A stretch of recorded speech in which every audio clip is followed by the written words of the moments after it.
Hello, welcome to our ninth class. Ninth class today. So today we're going to see the Isagoge by Porphyry. Porphyry was one of the most brilliant minds in the ancient world, and he tried to clarify the categories by Aristotle. And in that sense, he wrote this book called the Isagoge. The literal translation for this title is the introduction, and it is a must if you are studying logic or if you're studying, for example, grammar. It will be very useful for you, especially because you are going to be teachers of a language. Disregarding the language you are focusing on, any language, this book will be very useful. It's a must, in my opinion. So today we're going to deal with it, and because it's going to be also very useful for the third part of the special assignment. Okay, let's see. The Isagoge by Porphyry. So genus and species are predicated from the many and the different in regards to what is it? Okay, this question, what is it? We have seen so far that this question responds to the substantial definition. So genus and species will be at some extent matched to the substantial definition.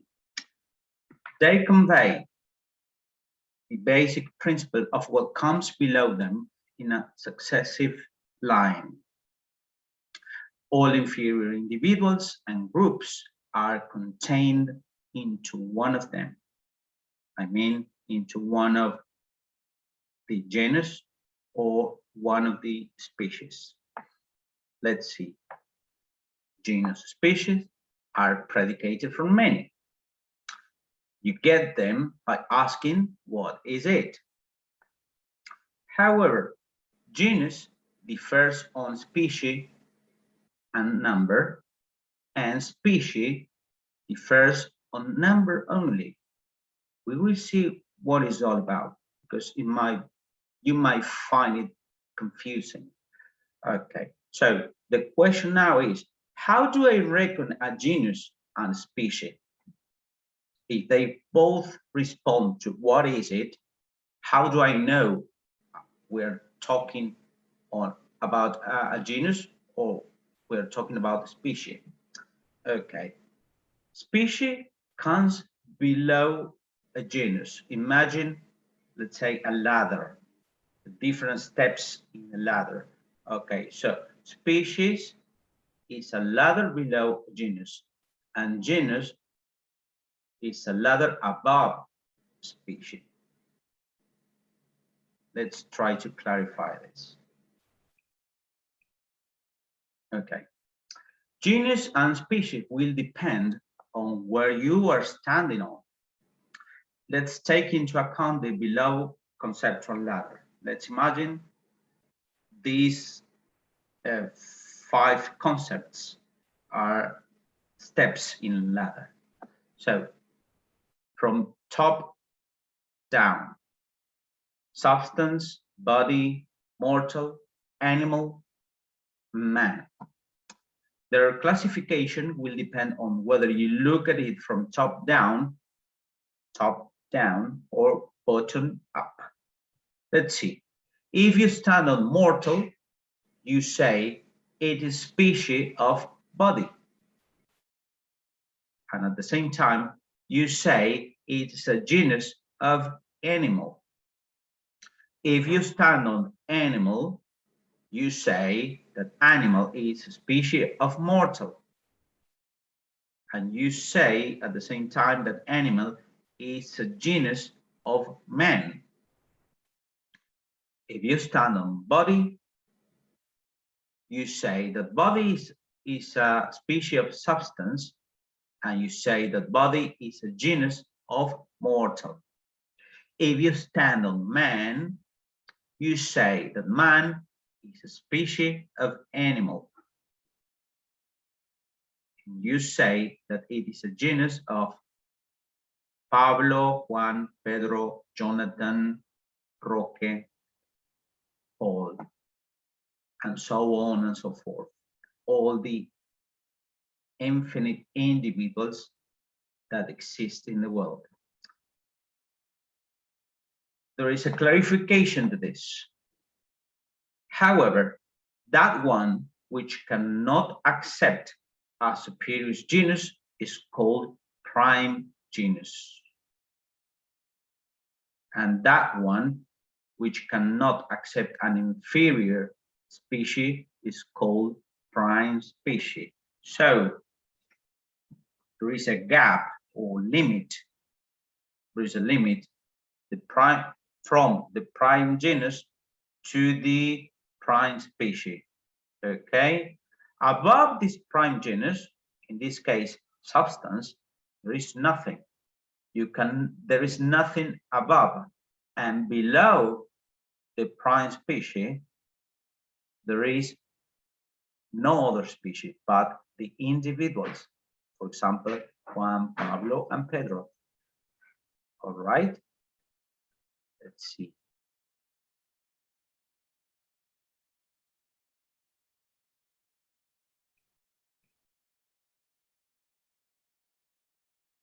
From the predicate that responds to what is it, you get a genus or a species. Okay, you get a genus or a species because it's a collection of things,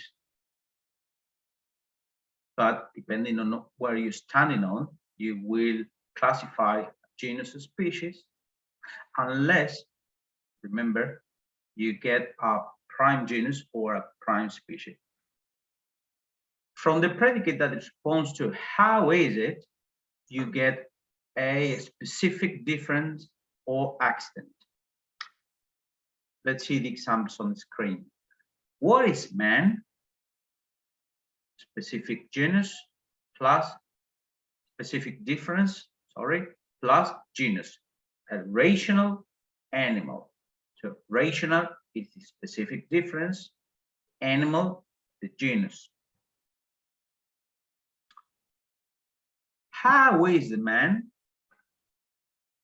You get either a specific difference, rational, accident, black, white, brown skin, short, tall, thin, fat, any accident you can think of, and the particularity, capable of laughter.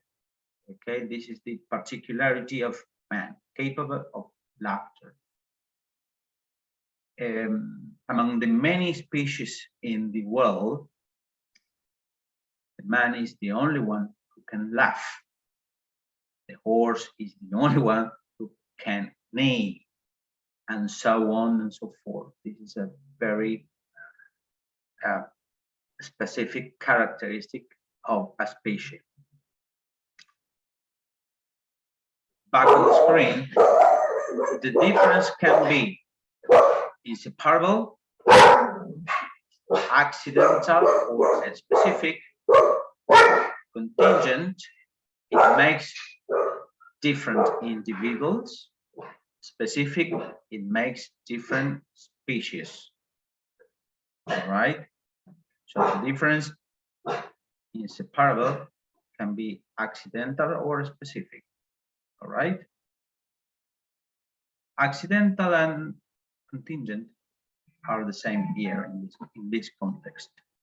So contingent, it makes different individuals. So the difference between Paul and Peter is that Paul is white and Peter is black. So it's an accident, it's contingent. It could be something else.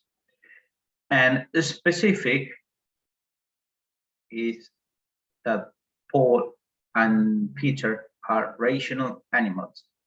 So because they share the same different, specific difference, they belong to the same species, right?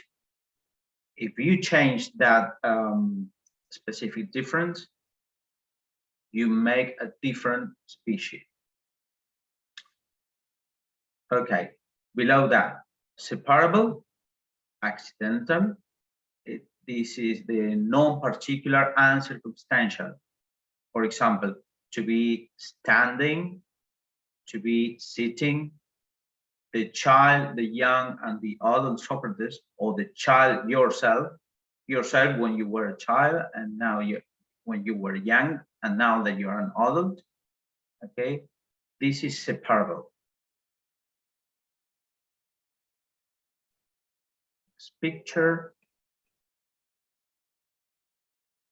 is some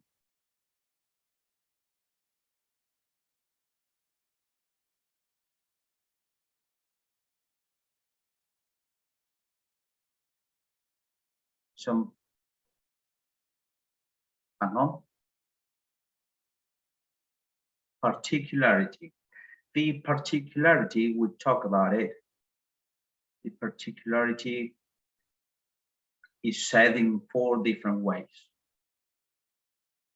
In one species only, but not in every individual. For example, in man, to be a doctor. Okay, doctor could only happen within the species of man.